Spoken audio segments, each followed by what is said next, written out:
Salut, c'est Marco de Top for Fun. On se retrouve aujourd'hui pour la vidéo de test du Realme 5 Pro, le mobile que vous voyez tout de suite devant vous, le Realme 5 Pro, comme vous le voyez, c'est écrit sur la boîte, cette fameuse boîte que je vous ai déjà présentée lors de la très traditionnelle et habituelle vidéo de déballage.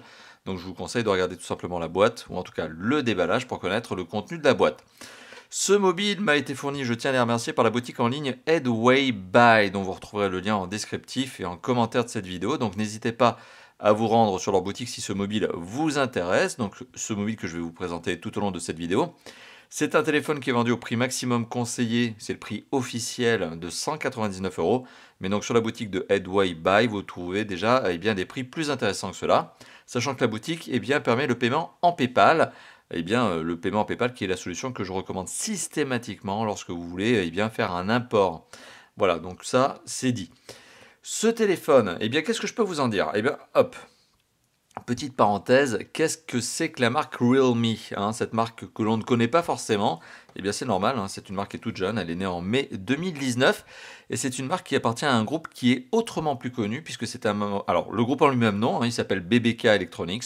Bon, ça ne veut pas dire grand-chose, mais ce groupe détient d'autres marques qui sont, elles, beaucoup plus connues. La marque Oppo fait partie du groupe, la marque OnePlus fait partie du groupe, et la marque Vivo fait partie du groupe. Donc c'est l'une des 4 marques du groupe BBK Electronics. Et vous l'avez compris, c'est plusieurs dizaines de millions d'unités qui sont vendues par an. Ce téléphone donc fait partie d'une marque qui s'appelle Realme, c'est le 5 Pro, c'est un des mobiles dernier né, hein, on est en novembre 2019 lorsque je fais cette vidéo. Et ce mobile, justement, c'est l'un des derniers nés, c'est un excellent mobile. Excellent mobile pour son prix. On va le détailler tout au long de cette vidéo, mais je viens de vous donner mon sentiment. C'est un mobile extrêmement convaincant. On sent quand même que derrière Realme, il y a une autre marque, ou en tout cas d'autres marques, d'autres ingénieurs, qui eux font un excellent travail. Alors la première chose qui est à remarquer lorsqu'on prend le téléphone, c'est que la prise en main reste relativement bonne, alors qu'on a pourtant des dimensions qui sont quand même conséquentes. Alors je vais vous les donner, comme ça va être extrêmement factuel. On est sur un téléphone qui fait 15,7 cm de long, 7,4 cm de large et 0,9 cm d'épaisseur. Le poids, 184 grammes. C'est dans les bons standards. Mais c'est un téléphone donc il y a des dimensions généreuses, qui se prend bien en main, hein, on peut avoir une bonne prise en main, et heureusement qu'on peut avoir une bonne prise en main parce que il est extrêmement glissant. Alors premièrement, c'est un mobile qui est tout en arrondi, déjà et d'une, mais c'est un mobile dont le dos est extrêmement glissant. Donc si vous ne le prenez pas fermement en main, ça glisse, ça tombe, ça peut casser. Alors bonne nouvelle, hein, je vous engage quand même une nouvelle fois à regarder la vidéo de déballage. Vous avez une coque qui est fournie avec le téléphone. Alors oui, c'est pas forcément le meilleur moyen de rendre le téléphone plus beau, hein. Une coque, c'est pas forcément ce qui rend le téléphone le plus beau, mais bon, ça le protège. Et ça, c'est quand même l'indispensable aujourd'hui, parce que ce genre de bestiole, quand ça tombe, forcément, ça casse relativement vite et relativement bien.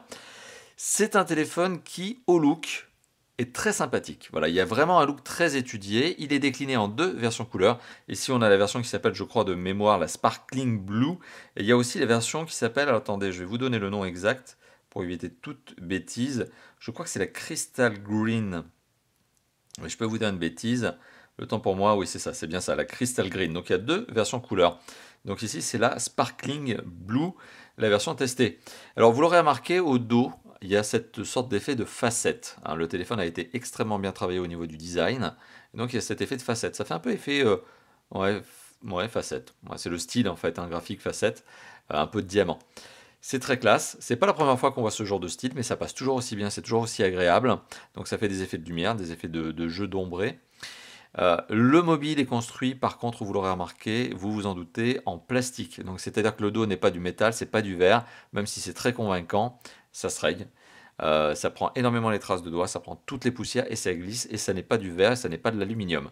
Ce qui fait que le téléphone a quand même, quand on le prend en main, un petit sentiment plastique. On le sent, on le remarque quand même. Alors, du coup, ça fait moins premium. C'est vrai que le design est très classe, mais comme les matériaux sont un peu moins bien étudiés, bon, ça trompe pas, on est clairement en face d'un mobile entrée de gamme, convaincant au niveau du look, mais pas convaincant au niveau des matériaux. Alors, il est convaincant aussi pour d'autres points, ce téléphone, hein. Convaincant au niveau du look, certes, mais convaincant aussi au niveau de l'écran. L'écran est un très très bel écran de 6,3 pouces. Alors, c'est un écran de 6,3 pouces de diagonale, technologie utilisée IPS. Alors, c'est une technologie qui présente la particularité ici d'être bonne, moins bonne que l'AMOLED, c'est-à-dire que les contrastes ne sont pas hyper saisissant, on n'est pas dans le contraste profond, infini. On est quand même sur un écran qui gère très bien ses couleurs, d'autant que vous avez, alors je vous la retrouverai probablement pas, mais vous avez dans le téléphone, dans les paramètres du mobile, la possibilité de gérer notamment les températures. Alors est-ce que si je fais ça, oui. Voilà, vous avez notamment la possibilité de gérer, vous le voyez, les températures de l'écran, de le rendre plus froid, donc c'est-à-dire qu'il va teinter vers le bleu, ou de le rendre plus chaud, c'est-à-dire qu'il va teinter vers le jaune. Bon, ça fait partie des différents réglages que vous retrouverez dans les paramètres du téléphone, et qui sont à mon avis assez malins, et qui permettent de contrebalancer légèrement notamment l'IPS, et puis cette couleur naturelle du téléphone. Alors, encore une fois de plus, le contraste, on peut rien y faire. C'est pas lié justement à la température des couleurs, c'est autre chose. C'est la techno. Mais l'image est belle. L'image est franchement belle. On a un effet vraiment assuré cinéma. Un ratio, donc 6,3 pouces, c'est diagonale, mais un ratio de 19,5 neuvième. C'est-à-dire qu'on est plus grand que le 16 neuvième. Eh bien, soit vous voyez une vidéo en 16 neuvième, donc c'est-à-dire que vous avez des bandes noires de part et d'autre de l'écran, soit vous décidez de resizer justement pleine image. Et vous l'aurez remarqué, quand on resize en pleine image, comme vous le voyez ici, donc là c'est tout simplement le panneau d'accueil, il y a deux choses qui sont à remarquer. Premièrement, il y a bien une goutte, hein, donc il y a bien cet effet de goutte. Alors ça, c'est le capteur photo frontal. Forcément, il ne pouvait pas le faire autrement, il faut bien le placer quelque part. Il y a un effet de goutte. Donc on arrive à l'oublier quand même. Assez rapidement, on arrive à oublier ce genre d'effet et ces quelques pixels qui sont grignotés, on va dire, par le capteur photo. Autre paramètre, l'écran occupe une très large surface de la face avant. Justement, une grande partie de la face avant est occupée par l'écran, par l'image. C'est plus de 91% de la face avant qui est occupée par de l'image. C'est un ratio, mais bluffant. Donc on a un très haut ratio de ce qu'on appelle le screen to body. Donc le screen to body ratio, il est très très élevé. Et c'est un bon point. C'est un bon point parce qu'on a vraiment cet effet cinéma. Alors toujours pour aller dans l'effet cinéma, et là je vous donne plein de chiffres, mais c'est vraiment pour rentrer dans le détail, pour vous permettre, à votre tour, de vous faire votre propre avis. Ce téléphone est doté quand même d'une très bonne luminosité, plus de 500 nits, mesuré par mes propres soins, alors que la marque d'ailleurs est plus pessimiste, elle dit 450. Moi j'ai mesuré plus de 500. Donc on est sur un écran qui offre une belle luminosité aussi, par exemple au niveau de la lumière du soleil quand vous êtes en extérieur. Plus vous avez de nits, c'est l'intérêt du nits justement, de la belle luminosité, plus vous en avez, plus vous contrebalancez la lumière du soleil, mieux vous voyez ce qu'il y a décrit dans l'écran. C'est ça l'évidence en fait. Et rassurez-vous, la luminosité elle est réglable soit en manuel, soit en automatique, hein, puisqu'il y a un capteur de luminosité dans ce téléphone. Le téléphone a aussi une belle netteté d'image. Alors ça c'est lié aussi à la résolution. La résolution c'est Full HD+, donc c'est 2340 pixels par 1080 pixels. Donc on est bien sur un 1080p mais plus grand, comme je vous l'ai dit. On a un ratio qui dépasse le 16 neuvième, donc on a plus de pixels. Et bien du coup, on obtient quand même plus de 409, enfin plus de 400. Donc on obtient 409 pixels par pouce, donc c'est largement supérieur aux 300 qui sont estimés nécessaires pour ne pas les voir à l'œil nu. Donc l'image est nette, l'image est plutôt colorée, on peut gérer la température des couleurs, plutôt contrastée, même si on est sur un IPS et pas un AMOLED. Bah, franchement, l'écran, c'est quand même un bon point de ce téléphone. Mais ça n'est pas le seul bon point. Alors au niveau du son, pas grand chose à dire au niveau de l'écouteur, hein, c'est plutôt standard. Pas grand chose à dire au niveau du mini jack, si ce n'est que il a été sauvé, hein, il est toujours là le mini jack, il n'a pas été sacrifié. C'est quand même une bonne note, encore une fois. La grille que vous voyez ici est la grille du haut-parleur. Hein, le haut-parleur est bien positionné sur la tranche inférieure et pas au dos du mobile. Donc ici, sur la tranche inférieure, vous avez le haut-parleur. C'est un haut-parleur qui donne un son puissant. Mais alors quand je dis puissant, ça casse les oreilles, hein, c'est balèze. Plus de 130 décibels à la sortie, quand vous vous écartez un petit peu, vous êtes dans les 90, donc quand je dis vous écartez un peu, c'est 30 cm. 130 décibels à la sortie, ça hurle vraiment, c'est hyper balèze. Bon, bien évidemment, vous l'imaginez, le son il est réglable, vous n'êtes pas obligé de le mettre à fond, hein. C'est tant mieux pour vos oreilles, tant mieux pour vos voisins. Mais c'est un son qui est extrêmement puissant, mais pas forcément de très bonne qualité. En fait, on a du mal à distinguer les aigus, les moyens et les graves. Alors les basses, elles sont complètement inexistantes sur ce téléphone, ce qui est logique, c'est pas une enceinte, c'est un haut-parleur de téléphone, c'est pas une enceinte Bluetooth. Mais d'un autre côté, voilà, j'insiste bien sur ce fait, le son est extrêmement plat. On a du mal à distinguer aigu, moyen et grave, ce qui n'est pas très étonnant, hein. On n'est pas sur un mobile haut de gamme où justement le constructeur a fait des efforts au niveau du son, on n'a pas de normes aptX, etc. On n'est pas sur du hi-fi au niveau de l'audio. C'est un son qui est correct, c'est ce qu'on lui demande. Vous mettez un casque, ça marche très bien, que ce soit en filaire ou en Bluetooth, ça marche très bien. Vous voulez écouter votre musique en haut-parleur, bon, là, clairement, il n'y a pas de mystère, ça va pas le faire. Ça va pas être agréable pour vous. Ni pour vous, ni pour vos voisins. Voilà, donc on a parlé du son. Maintenant, on va parler aussi d'un autre aspect qui est quand même, je pense, essentiel lors de la sélection d'un téléphone. Vous venez de le voir. ce sont les performances. Et assez étonnamment, eh ben on est pas mal. On est pas mal. On est sur un mobile qui vaut moins de 200 €, mais on est à plus de 211 000 points sur Antutu V8. C'est pas mal. C'est pas mal du tout. Et c'est lié à des composants qui sont loin, loin, loin d'être cheap. On est sur un téléphone qui est extrêmement bien doté. Alors, on le verra peut-être pas si c'est écrit quand même. On voit ici que l'on est sur un processeur qui est un Qualcomm Snapdragon série 7 et c'est le 712. Et plus précisément, c'est la nouvelle génération qui s'appelle le AIE. Alors, la particularité de ce processeur, c'est que certes, c'est une série 7 déjà, donc ce qui est quand même pas mal, hein. On est dans le processeur plutôt tendance bon moyen de gamme, en dessous du haut de gamme. Donc, on est vraiment dans cette tranche intermédiaire entre moyen de gamme, haut de gamme. Mais on est sur la tranche haut du, du moyen de gamme. Donc on est sur un bon processeur, lequel a d'ailleurs été optimisé dans cette deuxième génération, avec un niveau de performance supplémentaire et une consommation énergétique inférieure. Ce qui est quand même un bon point, et ça aussi on va en reparler tout à l'heure lorsqu'on parlera de l'autonomie, mais ce téléphone a une excellente autonomie. Ça, c'est lié à ce processeur. C'est un processeur 8 cœurs. Je ne vais pas détailler les 8 cœurs parce qu'il y en a 2 qui vont à une certaine vitesse, les 6 autres qui vont à une autre vitesse. Bon, il faut savoir que c'est un processeur qui est de type Big Little. En gros, tout n'est pas utilisé à fond en fonction de l'usage. Si vous regardez une vidéo, tous les processeurs ne sont pas utilisés à fond. Si vous jouez à un jeu 3D, tout va être utilisé à fond. Et quand je dis jeu 3D, le processeur graphique est un Adreno 616. Ça parlera aux connaisseurs, c'est des détails peut-être pour vous, mais ça parlera aux connaisseurs, ce téléphone s'en sort à merveille sur les grosses applications et les gros jeux 3D. Du PUBG mobile, haute qualité graphique, tout à fond, tous les settings à fond, hormis l'aspect HDR que le téléphone ne gère pas, mais tout à fond, anti-aliasing, haute qualité graphique, etc. Ça ne rame pas, c'est fluide. On peut jouer à PUBG mobile d'une excellente manière sur ce téléphone, c'est fluide, c'est beau, c'est classe. C'est encore un mobile super bien sizé. Au niveau des spécifications, on n'est pas sur des composants cheap.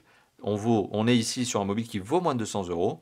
Et bien malgré tout, eh ben ça tient le coup quoi. Ça tient le coup et c'est extrêmement bien pensé. Mémoire vive 4 Go, ce téléphone existe aussi dans une autre version 8 Go. Mémoire de stockage 128 Go dans les deux versions, 128 Go qui se transforme en un tout petit peu plus petit 114 Go. C'est-à-dire que au final, on a quand même 114 Go de mémoire interne dans ce téléphone. Et alors vous allez me dire, mais 114 Go, bah, c'est très très bien. Oui, c'est très très bien. C'est largement suffisant pour l'essentiel des utilisateurs. Moi, je vais vous dire, avec 128 Go, ou plus précisément 114, rien à craindre, hein. Moi, je suis tranquille. Parce que moi, des téléphones à 32, ça me va déjà. Donc, je ne suis pas un gros consommateur de mémoire de stockage interne parce que je fais le ménage relativement régulièrement.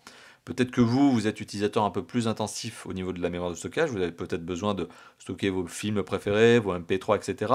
Bon, ça, c'est une particularité, c'est à vous de décider. Mais en tout cas, on est déjà très très bien loti. Ce téléphone présente la particularité d'avoir un USB-C en dessous, lequel utilise aussi, ou en tout cas fournit cette fonction USB OTG. Donc avec ce genre de clé, USB d'un côté, vous mettez des fichiers, USB-C de l'autre côté, vous pouvez lire les fichiers sur votre téléphone. Autre particularité, ce téléphone est doté d'un slot, ou plutôt de 3 slots, c'est-à-dire que lorsque vous ouvrez le téléphone, en tout cas vous n'allez pas l'ouvrir, mais lorsque vous retirez les trappes, la trappe qui est sur le côté, vous disposez notamment d'un emplacement micro SD. Vous avez la possibilité d'ajouter des micro SD sur ce téléphone pour avoir encore plus de mémoire. Je veux dire, l'aspect mémoire sur ce téléphone n'est absolument pas un problème, au contraire. Là aussi, c'est un bon point, c'est un point fort. Donc on a parlé des performances de ce mobile, maintenant on va parler de la connectivité. Alors, là aussi, il y a encore des bons points. Comme quoi, c'est assez difficile de trouver des critiques. Alors j'ai trouvé des critiques au niveau du design, mais pour tout le reste, vous l'avez compris, depuis le début, bah, c'est assez difficile. C'est assez difficile d'être vraiment critique avec un mobile à moins de 200 € qui en propose autant. Alors, ce téléphone présente, en termes de connectivité, la particularité d'être un double SIM. C'est assez standard, ça, chez les Chinois, chez les téléphones chinois. Et puis maintenant, ça s'est même généralisé à toute la production smartphone, hein. En général, maintenant, tous les smartphones tentent à être double SIM.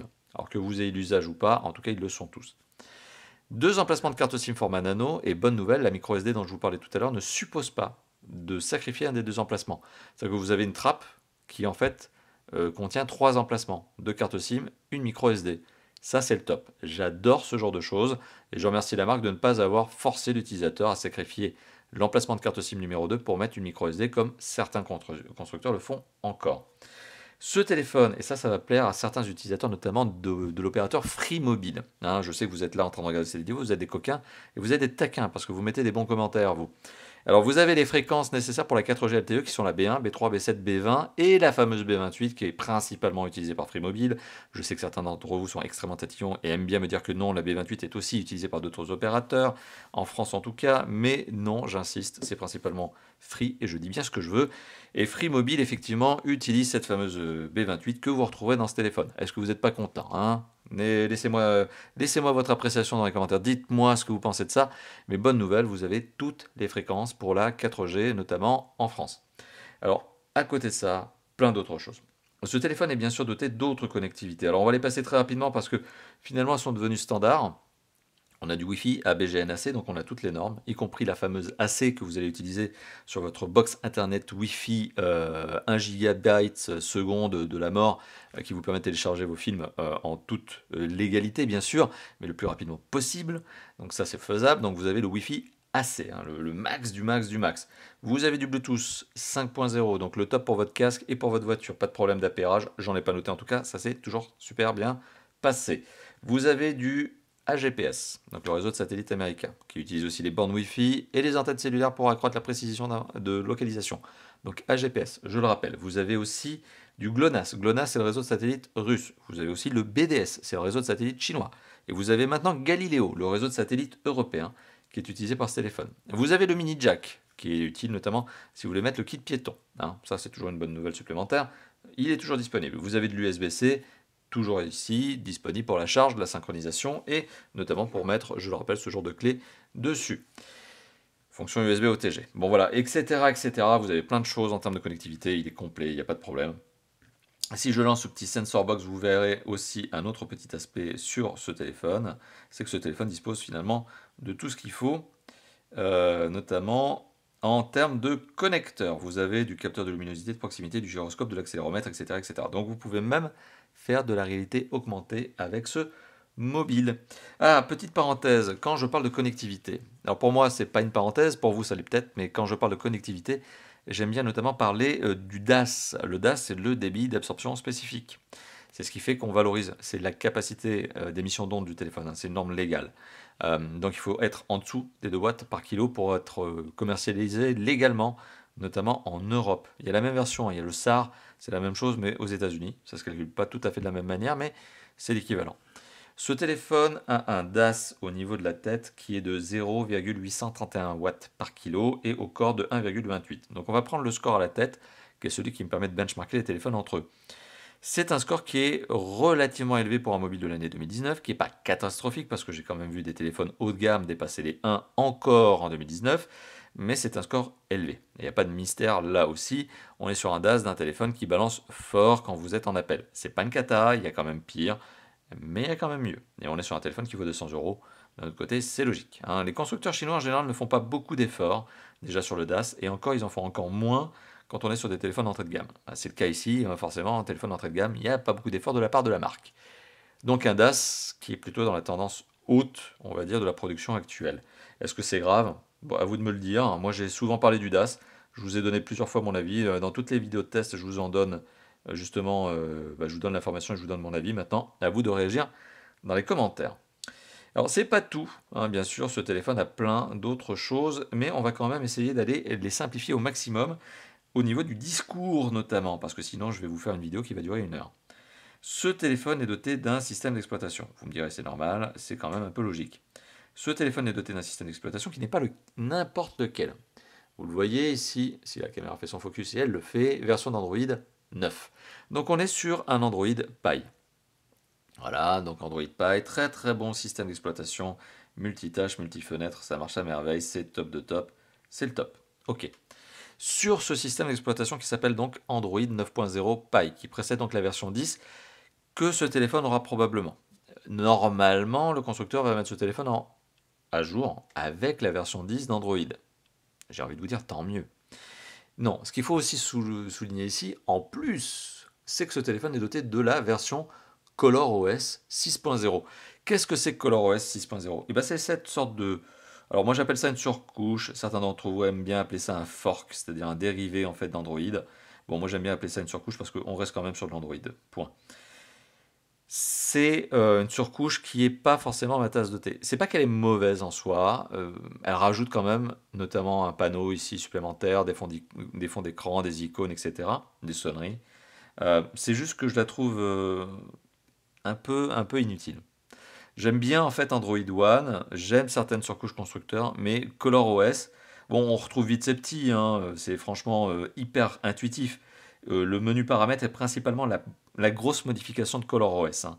C'est les paramètres qui sont un peu plus poussés, on a quelques réglages supplémentaires. On a des effets spéciaux au niveau des animations, des effets spéciaux au niveau des animations des fonds d'écran, etc. Vous avez aussi quelques applications supplémentaires, pas grand chose de bluffant. Vous avez notamment le pack Google, bon, ça c'est le pack Google de base, hein, mais toutes les applications supplémentaires qui ont été installées, notamment eh bien, la fonction appel, la fonction SMS, le navigateur internet, tout a été customisé par cette surcouche qui s'appelle ColorOS. Bon, donc ça rajoute des effets spéciaux qui ne sont pas forcément très utiles pour moi, qui potentiellement peuvent prendre une part de ressources supplémentaires, alors que c'était pas forcément utile, encore une fois de plus. Enfin, franchement, ColorOS pour moi c'est pas une catastrophe en tant que telle, mais ça n'apporte rien au niveau d'un Android stock.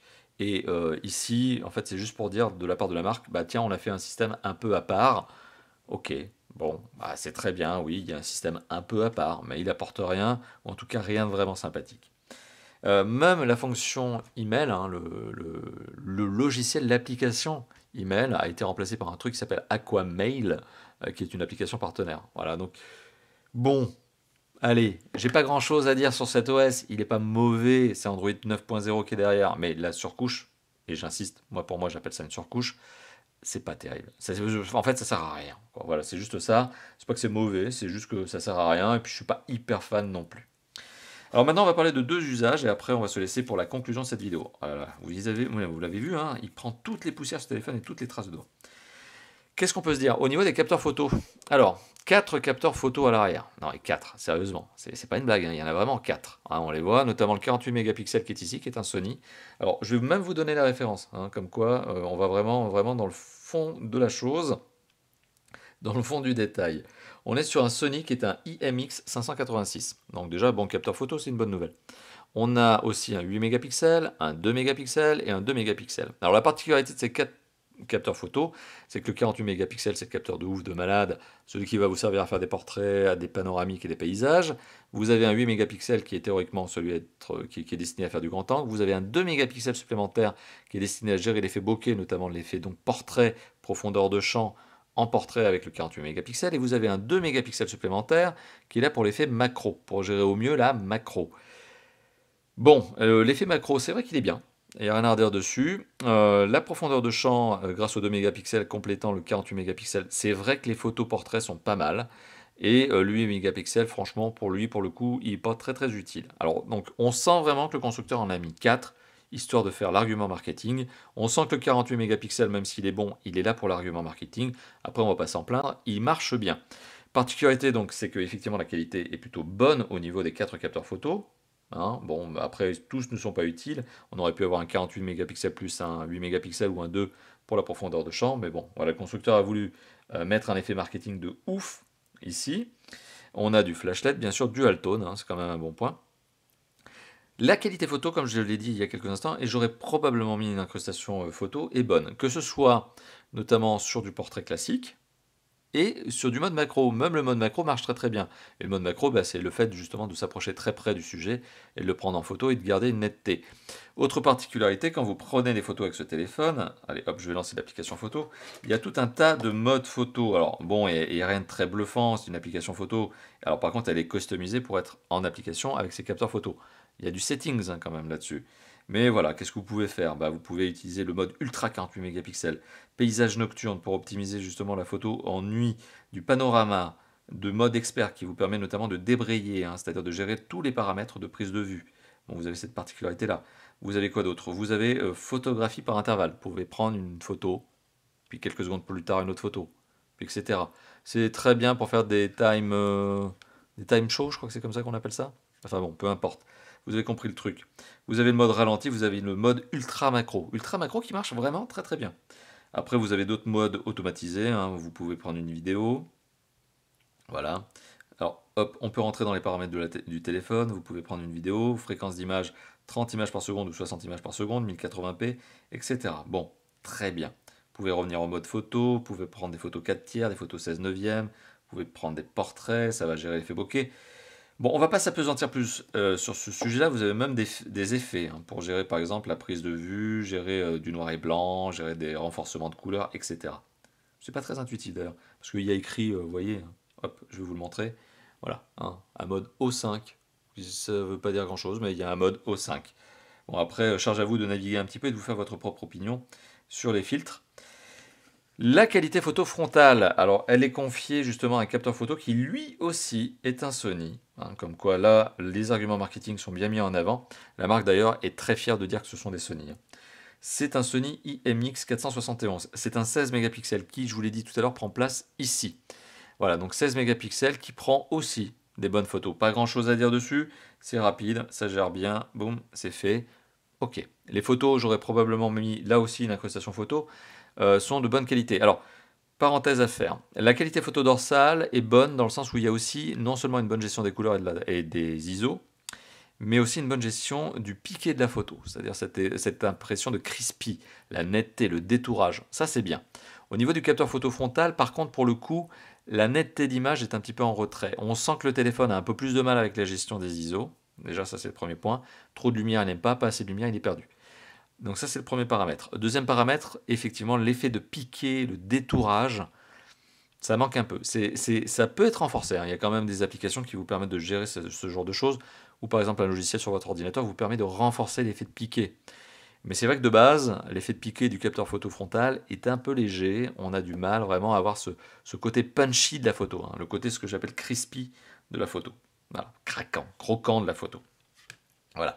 Donc ça, c'était pour parler de la qualité photo qui est finalement pas mauvaise. Alors particularité, et j'ai vraiment envie d'insister là-dessus, ça fait partie du design, les capteurs photo forment une sacrée excroissance au dos et qui est vraiment pas harmonieuse. C'est-à-dire que là, on sent vraiment, et c'est assez bizarre parce que le design global du téléphone est très beau, hein, je vous l'ai dit, le téléphone claque. Vraiment, il est très très doué. Enfin, il est très doué. Les équipes d'ingénieurs et les équipes de designers de Realme ou de BBK Electronics plutôt ont fait un très bon travail. Mais ce capteur photo, mais il est posé comme ça. Voilà, il est juste jeté sur le dos du mobile, et en plus il forme une excroissance de ouf. C'est vraiment plus d'un millimètre d'épaisseur supplémentaire. Et ça, en plus, c'est hyper exposé. C'est-à-dire que, à force de faire ce genre de choses, hein, c'est-à-dire que vous allez placer votre téléphone sur une table. Voilà, hein, et à force de faire des mouvements, mais tout simple, hein, c'est les mouvements du quotidien, vous allez faire apparaître des micro-rayures. Alors encore heureusement qu'il y a une coque, hein, je vous l'ai dit, dans la boîte, qui vous permet de, on va dire, combler la surépaisseur du téléphone et de cet objectif, mais waouh, il est posé n'importe comment. Enfin, je sais pas qu'est-ce que vous en pensez, regardez-le comme ça, là. Moi, je trouve le dos super beau, voilà. Mais là, bam, on a l'impression qu'on a acheté une barrette en plein milieu du dos du téléphone. C'est pas très beau. Là, pour le coup, c'est pas très beau, c'est épais, c'est encombrant, ça prendra des rayures, ça va être une cata. Bon, c'est comme ça. Et c'est hyper exposé, hein. C'est vraiment, mais hyper exposé. Voilà, donc, bon, il y a du très très bon dans ce téléphone, mais des fois, il y a des petites notes un petit peu bizarres, mais ça correspond au fait que le téléphone est en entrée de gamme. Alors maintenant, on va parler de l'autonomie, ça va être le dernier point avant cette fameuse conclusion. Alors, l'autonomie de ce téléphone est plutôt bonne. Allez, j'arrête de dire plutôt bonne. Elle est excellente. Voilà, elle est vraiment excellente. On est sur un téléphone qui tient facile une journée avant d'être chargé, voire même 2 jours, si vous n'êtes pas un gamer. C'est-à-dire qu'à partir du moment où vous êtes un gamer, vous allez solliciter le processeur, ce fameux processeur dont je vous ai parlé tout à l'heure. Si vous êtes un gamer, vous allez le mettre à fond, il va chauffer, ça reste raisonnable, il va consommer de l'énergie, mais à fond, et c'est normal. Donc du coup, vous allez jouer avec une très belle qualité, mais vous allez consommer de l'énergie dans ce téléphone. C'est logique, ce que je dis est extrêmement logique. Donc si vous n'êtes pas gros gamer, ok, c'est 2 jours avant la recharge. Si vous êtes gamer, c'est un jour au mieux, sachant, et c'est là où ce téléphone a vraiment plein d'avantages. 1 heure de vidéo, donc c'est pour vous donner un usage de base. 1 heure de vidéo, c'est 8% de batterie consommée, moins de 10 en tout cas. Très bien. Hormis cela, et c'est lié, en fait, c'est lié à cette autonomie, cette bonne autonomie est liée à une batterie. Plus de 4000 mAh, 4045 selon le constructeur. Excellent. On a une très belle batterie à l'intérieur de ce téléphone. Alors, sachant que la batterie est dans un téléphone qui est unibody, hein. Vous ne pouvez pas enlever la batterie, vous ne pouvez pas enlever le cache-batterie. Bon, à moins de commencer à être bon en démontage de téléphone, mais ouais, clairement la batterie elle est figée à l'intérieur du téléphone. Donc pas extractible, pas remplaçable. En tout cas pas par le commun des mortels, dans lequel je me classe volontiers. Je suis pas bon en démontage de téléphone, en général ça se passe très mal. Le téléphone est donc doté de cette très belle batterie, de cette gestion de consommation énergétique modérée grâce à ce processeur qui sait travailler de manière intelligente. Bah, c'est super. Et comme ce téléphone fait partie d'un groupe qui s'appelle BBK Electronics, dans lequel il y a Oppo, dans lequel il y a OnePlus, ce téléphone dispose d'une fonction de recharge rapide qui s'appelle la fonction Wok. Alors Wok, V-O-O-C. Hein, c'est pas le wok dans lequel tu vas cuire ta nourriture et tes nouilles. Hein, c'est Wok, V-O-O-C. Hein, c'est pas W. Hein. Voilà, donc Wok si tu préfères, avec mon accent 3.0, qui permet à ce téléphone d'être rechargé en moins de 2 heures, hein, de 0 à 100% en 2 heures. Voilà, c'est une recharge de 20 watts. Le chargeur est fourni avec le téléphone, heureusement le câble aussi. C'est la particularité du groupe BBK. Hein. En fait, leur téléphone dispose de cette fameuse fonction de recharge accélérée. Bon, il faut que ça soit sur une prise électrique, il faut le bon adaptateur secteur, enfin il est fourni avec le téléphone, etc. etc. Mais c'est une fonction de recharge rapide qui est bluffante. Là encore, une fois de plus, c'est un point supplémentaire à mettre au compte de ce téléphone, qui du coup est encore meilleur pour moi, encore meilleur selon moi. Voilà, donc il est temps d'arriver à la conclusion de cette vidéo et de vous dire, encore une fois de plus, ce que je pense du téléphone. Donc je vais faire en fait un gros récap. Hein. Qu'est-ce que je pense de ce téléphone? Design sympathique. Hormis le capteur photo qui est jeté n'importe comment dessus, qui est en excroissance, et le fait que le téléphone a quand même un côté très plastique. Hein. Mais le design en lui-même, quand on le pose comme ça, et ça claque. Voilà, c'est claque, ça claque, c'est beau, c'est propre. Pour un téléphone à moins de 200 €, c'est très sympa. L'écran, c'est un de ses points forts, belle netteté d'image, etc., etc. Donc c'est clairement un point fort. Le son, aussi un bon point, même si le haut-parleur, franchement, n'est pas de très bonne qualité, parce qu'on va le mettre à fond ou pas, peu importe. Il balance à fond, mais il n'est pas bon. Il est, ouais, c'est une qualité vraiment basique, quoi. Mais on n'écoute pas sa musique de cette manière-là, en tout cas pas selon moi. Les performances sont très bonnes pour un téléphone vendu à moins de 200 €, plus de 200 000 points sur Antutu V8, 211 000, c'est très très bon. C'est très très bon. Et en plus, on a un processeur qui marche bien, comme vous l'avez compris, je vous l'ai encore indiqué il y a quelques instants. La connectivité est hyper complète, même les amateurs de Free Mobile, même les utilisateurs de Free Mobile sont heureux avec ce genre de téléphone. SFR, Bouygues, Orange, tous les MVNO, allez-y, pas de problème, la connectivité est là. En termes de connectivité, justement, on a tout, GPS, etc. Encore une fois de plus, on est très bien. Le DAS est plutôt dans la tranche pas terrible des mobiles actuels, mais pas mauvais non plus. On est normal, standard. Mais c'est pas bluffant. Et franchement, la marque, en fait, n'en a strictement rien à faire. Donc on sent qu'ils n'ont pas fait de travail là-dessus. Le système d'exploitation, Android.9.0, 9.0, c'est pareil, donc très bien, super, super bonne nouvelle. Le téléphone sera probablement mis à jour en 10.0, super, très très bonne nouvelle. ColorOS 6.0, absolument inutile. J'aurais préféré un Android stock, mais bon, après, c'est pas grave, ça pénalise pas vraiment l'usage. Et on va arriver au capteur photo, l'excroissance, juste non, niette, mal faite. Et par contre, la qualité est tout à fait satisfaisante pour le quadruple capteur photo Aria, qui est vraiment un élément marketing, on le sent. Mais ça prend quand même des bonnes photos. Le capteur photo frontal, ce fameux 16 mégapixels, pas trop mal, hein, franchement pas trop mal, même si, comme je vous l'ai dit, ça manque un peu de crispy quand même au niveau des photos. Et l'autonomie est encore là aussi un très bon point, sachant qu'on a une belle batterie, une bonne consommation énergétique et une recharge rapide.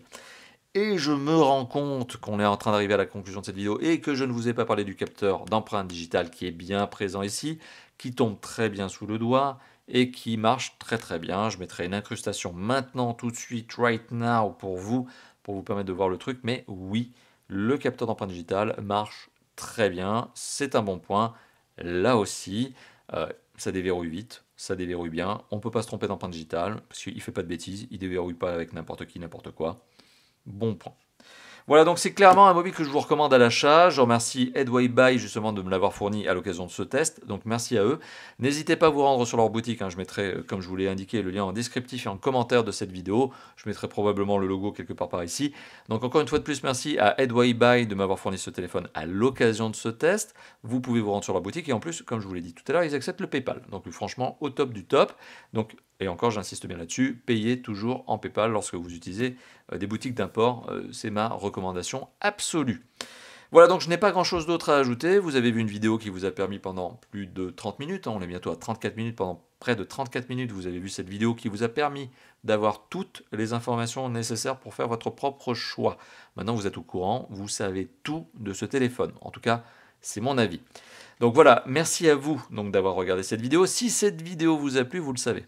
le petit pouce bleu qui fait plaisir, le petit pouce bleu du bonheur, le thumbs up comme disent les Américains, ce fameux pouce vers le haut qui fera bien tout simplement plaisir au testeur que je suis et qui veut dire que oui, mes vidéos vous plaisent. C'est quand même plaisant pour moi aussi de savoir que ce que je fais comme travail, ça vous plaît. Vous pouvez aussi lâcher un commentaire. Alors ça, franchement, ça me ferait plaisir. Lâchez-vous dans la zone de commentaires, dites-moi ce que vous pensez du téléphone, des tests en général, de la chaîne de Top 4 Fun que vous suivez peut-être déjà depuis plusieurs années, ça fait plus de 10 ans que la chaîne existe maintenant. Eh bien n'hésitez pas à vous lâcher en dessous, bam, bingo commentaire, tout ça, tout ça. Et puis si vous n'êtes pas déjà abonné à la chaîne YouTube, quoi, vous n'êtes pas déjà abonné à la chaîne YouTube? Non, mais non, c'est un bouton qui se trouve tout en bas de la chaîne, ou en plus précisément de cette vidéo, ça s'appelle plus 1 abonnement, vous cliquez dessus, vous êtes abonné, l'abonné du bonheur, l'abonnement de la joie, j'ai envie de dire, l'abonnement de la joie à la meilleure chaîne YouTube high-tech FR sur les smartphones. Ouais, c'est vrai que c'est précis, mais bon, j'ose espérer, et c'est vous qui me le dites, qu'on fait du bon boulot et que, justement, je fais du bon boulot aussi. Tout est dit. Vraiment, tout est dit. 35 minutes de joie, 35 minutes de bonheur, 35 minutes d'ASMR avec ma magnifique voix, vous le dites vous-même. Mais bien sûr que j'ai une voix qui vous endort, ou qui vous plaît, ou j'en sais rien. Bon, écoutez, lâchez-vous dans la zone de commentaires, tout est dit. Et moi, sur ce, je vous remercie les gars, les filles aussi, parce qu'il y a aussi des filles qui regardent. Vous êtes 15% de nanas à regarder ces vidéos. Et je vous fais des gros bisous. Voilà, j'ai rien d'autre à dire. Allez, la bise, gros bisous, éclatez-vous, amusez-vous, achetez ce téléphone s'il vous plaît. Tout est dit. S'il vous plaît, s'il vous plaît. Voilà, faites ce que vous voulez. Allez, stop. Ciao, ciao.